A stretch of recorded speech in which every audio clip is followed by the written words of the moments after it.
this morning, or this just a little while ago, I was talking to a friend from high school that I've talked to off and on for the last couple of years, but never really like in-depth conversation to get to know what's going on in their life and vice versa. And one thing that I've learned about myself is that I love helping people. I know that I was in a place for a long time where I felt very insecure, didn't feel good about myself. I wasn't happy. Oh my God, like everything, like I know that a lot of people don't believe that when I say that, but it's truth. I don't know. I was in a bad relationship before. I was married, went through a really awful divorce, and that relationship really took a lot from me. It took my my confidence. It took everything. It literally took everything. I had to start from all over, and when I say financially all over, that was one of the big things with me. But not only did I start financially over, but I started all over again with myself. All the doubts, all the fears, everything that I had in me, all came flooding back into my life. Like everything that I've ever doubted before in my life came flooding back. And so with that being said, when that all happened, my job I was at, my manager, which was Amber, at the time, Amber Matthews, who literally just like took me underneath her wing and helped me regain confidence, helped me feel good about myself again. And it was a lot to do. And I still didn't even feel good about myself. I was still insecure. I was afraid to wear certain clothes because I felt like I was too heavy. Even though sometimes I wish I was that size again, because hey, we always think we're heavier when we're not. So with that being said, long story short, went through a long struggle with my ex, who's made me a better person today. Like I always see the good and bad, because I feel like anytime there's something bad that goes on in someone's life, or a struggle, it is hard.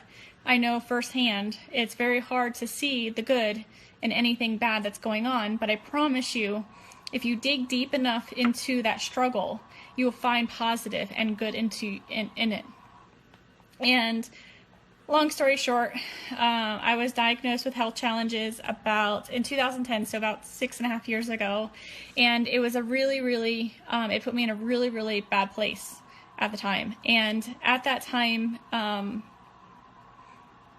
was in a bad place. And I was unhappy. I was not happy with myself. I didn't feel good about myself. I lost so many friends because no one understood the challenges that I was happening.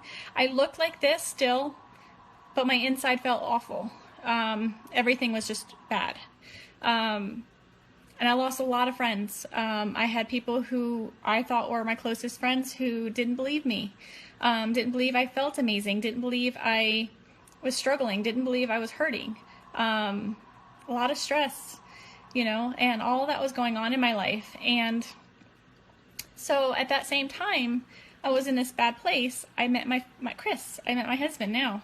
And he's been the best thing, besides my children, that has ever happened to me. Because he's understood my struggles. He was okay with me canceling dates or canceling reservations or canceling last minute, because 10 minutes ago I felt amazing. And then 10 minutes later, I didn't. I believe things happen for a reason. I believe the struggle I had that year helped me see my husband. I believe God works in mysterious ways. I believe He places people in your life at the right time. 6 months to me meeting Chris, I ignored his friend request. My friend sent us both a friend suggestion for each other, and I deleted it. Didn't need anything about him. I didn't want him. And then fast forward 6 months, I was diagnosed with my health challenges and was in a pretty rough place. And he sent me a friend request. And I said, what the heck? We're never going to meet. It's just Facebook, right? The thing about Facebook is you eventually probably meet the person, which is great. And we met and we fell in love, and long story short, we're here. I couldn't have asked God for a better man in my life because he's so supportive. He takes care of me. He's becoming funnier in his old age, I tell him. He's sexy, he's good looking, and he does take care of our girls. Like, he's probably the best father I could have asked for my children. And I couldn't have asked for a better man. But he completes me. I know that's cliche, but it's the truth. He completes me. And so with that being said, I believe things happen for a reason. I believe in fate. I believe that we come into each other's lives at the right time, at the right moment. We sometimes leave each other's lives and come back. I've done that with many friends where we've gone our own ways because we've had our issues.